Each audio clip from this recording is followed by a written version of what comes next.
This is Tristan da Cunha, the most remote inhabited island on Earth. It's in the middle of the South Atlantic Ocean, far away from literally everything. The nearest inhabited land is St. Helena, 1,500 miles away, but even they are isolated too. The closest mainland is Cape Town, South Africa, another 250 miles beyond that. And it's only from here in which you can go to Tristan da Cunha with a 6-day boat ride, since there is no airstrip on the island. And Tristan isn't a one-off type of remote location. There are the Pitcairn Islands in the South Pacific, which takes a flight to Tahiti, then a flight to Mangreva, French Polynesia, before boarding a 32-hour ship ride to get to. Or even if we're not to look at islands, like, and I don't know how to say this, Ittoqqortoormiit on the eastern edge of Greenland. There are no roads connecting it to the rest of the country for hundreds of miles. You'd have to fly to Iceland, then once or twice a week there's a flight to a small airstrip on the Greenland coast. And from there you would still need a helicopter or snowmobile ride for 25 miles to reach the town. With all this in mind, you can't help but wonder exactly how these places function. Remember, these aren't places where only scientists live for a few months out of the year in research stations. There are actual settlements that live here year-round without obligation.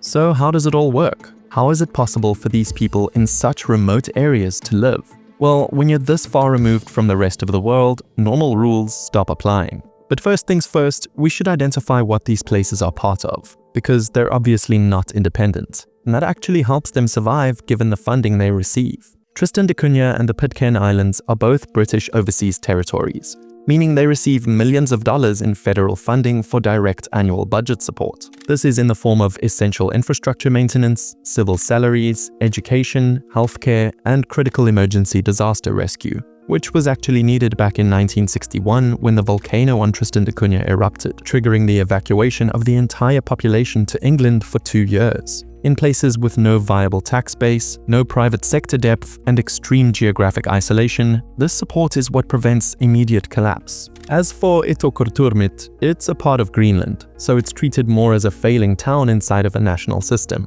But Greenland is an autonomous territory in the Kingdom of Denmark. So how it works is that Denmark sends about 500 million euros annually to Greenland, covering essential services like health and education, which amounts to over half its public budget and 20% of its GDP. Then Greenland decides how to use the funds, and remote settlements like Ittoqqortoormiit get a piece of it, which comes in the form of teachers and healthcare salaries, subsidized helicopter flights, heated public buildings, and more. So now let's start with the most basic challenge: getting stuff there. In most of the world, if you need something, you go to a store or order it online and it shows up in 2 days. But in Tristan da Cunha, with a population of 240 people, it's a bit different. On the island's only settlement, known as the Edinburgh of the Seven Seas, there's a store. But it only stocks what the last ship brought in, and that ship only comes about 8 to 10 times a year.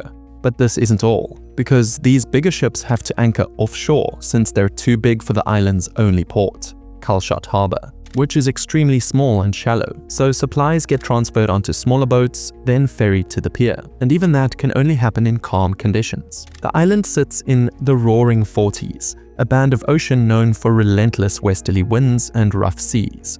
It's not uncommon for a ship to arrive and then have to wait days before conditions are safe enough to offload anything. So if you forgot to order something, or the ship couldn't dock because of the weather, which is very common, you wait. Weeks, sometimes months. The same goes for Pitcairn Island. Though with their population of around just 35 people, supply ships visit even less often, just every 3 months. And like Tristan, there's no proper port. Its main supply ship, the MV Silver Supporter, anchors offshore near Bounty Bay, and supplies are transferred onto longboats that residents pilot themselves. It's a notoriously difficult landing too, as the bay is rocky and waves are unpredictable. Once the supplies reach shore, they're not done moving either.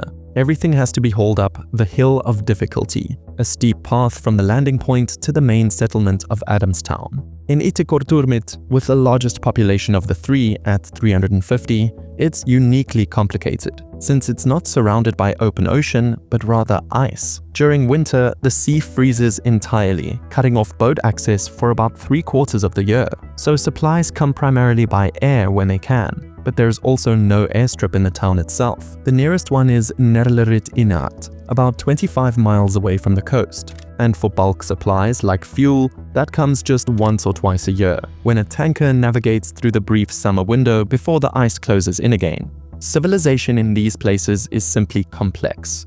It takes a lot of skills. And speaking of that, there's nothing better that encompasses this than the book, The Ultimate Guide to Rebuilding a Civilization, the sponsor of this video. With over 400 pages, 180 topics, and 23 chapters, this is a book that is as in-depth as it is beautifully made, inside and out. Over 50 professionals and millions of dollars were involved in its creation. There is a blend of history, science, art, and design within these pages. From making fire, to making bread, to even making pigeon mail work. Truly, it's a visual journey through the history of humankind's greatest inventions and discoveries. All the things that ultimately made these isolated settlements able to build their civilizations. The Ultimate Guide to Rebuilding a Civilization is the perfect book for those interested in not just survival, but curious about everything really. So click the link in the description below to get it by using our promo code VERST10 for a 10% discount. Anyways, stockpiling is essential to living in these remote places. But what are the residents actually doing while living there? Well, on Tristan da Cunha, the waters around the island are home to the Tristan rock lobster, and they're valuable. So rock lobster fishing is really the only private industry. There's a processing factory where the lobsters are frozen and prepared for export. And when the supply ships come, they take the haul back to Cape Town for international distribution to the US and Japan. But here's what's interesting about Tristan's economy. It's not fully capitalist in the way most places are. Land on Tristan can't be bought or sold. It's communally held. Outsiders can't just show up and purchase property. You have to be accepted by the island council, and even then, land is allocated, not sold. Every family has their own field on the potato patch area, assigned to them, which they farm for personal use. Cattle graze on communal land. It's part self-sufficiency, part community socialism, structured this way since the early settlers arrived. There's also no income tax there. The island government generates revenue through fishing license fees, the sale of postage stamps to collectors, and small-scale tourism when expedition ships stop by. But with only 240 people and the UK covering essential services, it doesn't have to be. As for Pitcairn, with just 50 people, there's no factory being run, but the land is extremely rich in agriculture and fish. I mean, most families grow their own food. The main industry is honey. See, the bees in Pitcairn are special. Because the island's so isolated, they've never been exposed to varroa mite or diseases devastating hives elsewhere in the world. This makes Pitcairn honey certified organic and disease-free, marketed as some of the rarest, purest honey on Earth. The operation is run through the Pitcairn Islands Producers Cooperative, exporting primarily through New Zealand. Besides honey, stamps, just like Tristan da Cunha, are a collectible item given their rarity due to isolation and few people. It's niche, but it's something. And then there's Itokorturmit.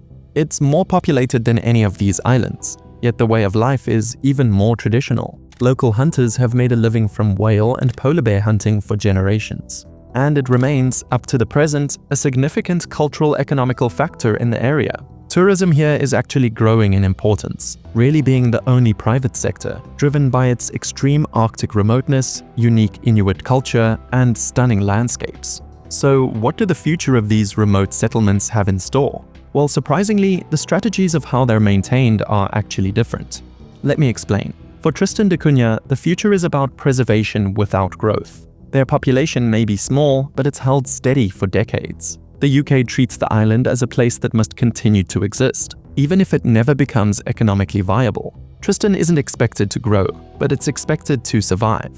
That's why there's still some modernization and infrastructure projects being done on the island, such as the building of the Kamogli Healthcare Centre rather than maintaining the old hospital. Meanwhile, on Pitcairn, it sits on the opposite end of the spectrum. Sure, it's getting some funding and all, but the UK's strategy for it is more on the side of managed decline. Basic services are maintained, legal obligations are met, and residents are protected. But there's no long-term effort to preserve the settlement itself. And maybe that's a good thing after all, because, well, that whole abuse scandal they had, which is too horrific to talk about on YouTube. Unlike Tristan da Cunha, there's not even a hospital on the island. The closest one is at least 2 days away by ship, in Tahiti or New Zealand. So if there's a medical emergency, well, yeah. Finally, with Itokorturmit, it's a bit complicated. It isn't some overseas territory, it's literally part of Greenland. While you'd think they'd make sure the settlement survives since it's the only remaining one in eastern Greenland, that's not actually the case. In fact, Kap Hope, which was a settlement just 9 miles west of Ittoqqortoormiit, became abandoned in 2005. The town itself isn't guaranteed a future, but as long as people live there, it'll be supported. Climate change further complicates things though. The ice is retreating, which, while making the area more accessible to cruise ships and tourists, is also disrupting the hunting that the community depends on. Polar bear and seal patterns are shifting. The traditional way of life that has sustained Ittoqqortoormiit for generations may not survive the century. Something all three of these places are also having to deal with is the reality of the younger generations. Let me explain. Most people in these settlements are on the older side. In fact, on Pitcairn, pensioners are supposedly now outnumbering the working class. For those who are young, there just isn't much to do in these places. I mean, in Tristan da Cunha, there's literally only one pub, the Albatross Bar. The others have nothing that comes close. But more importantly, there's the question of education. They all only have one school, usually running up until the ages of 15 or 16. After that, in Tristan, students must leave for education in the UK or South Africa. In Pitcairn, children are sent to New Zealand. And in Ittoqqortoormiit, students have to go to Nuuk, the capital and largest city in Greenland, with a population of still just 20,000 people, or to Denmark. Because of this, migration isn't really a choice, but it's built into the life cycle. Once young people leave, many don't come back. They form social circles elsewhere, find jobs that don't exist at home, and get used to a level of freedom and opportunity that these settlements can't realistically offer. Returning often means giving that up. Fewer careers, fewer people your age, fewer choices overall. When it comes to relationships, this is especially apparent when looking at the two British territories. On Tristan da Cunha, all 240 residents descend from just 15 original settlers, 8 men and 7 women, who arrived between 1816 and 1908. There's basically only 7 surnames on the entire island. Everyone is related to everyone. Medical researchers have actually studied Tristan specifically because of this. Asthma affects nearly half the population, traced back to just 3 of those original settlers who carried the gene. Pitcairn is even smaller. Only 4 or 5 family surnames exist, all descending from the Bounty mutineers and their Tahitian companions who arrived in 1790. Finding a partner without leaving isn't really possible. Despite all these things though, people have been staying. Back in 1961, when all Tristan residents were evacuated from the island to England due to the volcano, they could have stayed. There was access to everything, but most of them chose to go back regardless. I mean, the fact these settlements still exist means something. But to be frank, the future decline seems inevitable. Pitcairn specifically has tried to reverse it. The UK has run recruitment campaigns offering free land and housing assistance to anyone willing to relocate there, but basically no one has taken them up on it. And that shouldn't come as a surprise. Even depopulated villages in countries like Italy and Spain offering better weather, better food, and just a 2-hour flight from major cities have struggled to attract new residents despite generous incentives. Because if sunny Sicilian villages are failing to attract enough people with good incentives, what chance does a 32-hour boat ride from Tahiti have? The world is getting more and more connected, but not in a good way for isolated towns. So in the end, these communities aren't just fighting geography, they're fighting time. As long as young people have to leave to build a future, the question isn't whether these places can survive today, it's how many generations they have left. Thank you for watching, and don't forget to subscribe for more content just like this. I'll see you in the next one.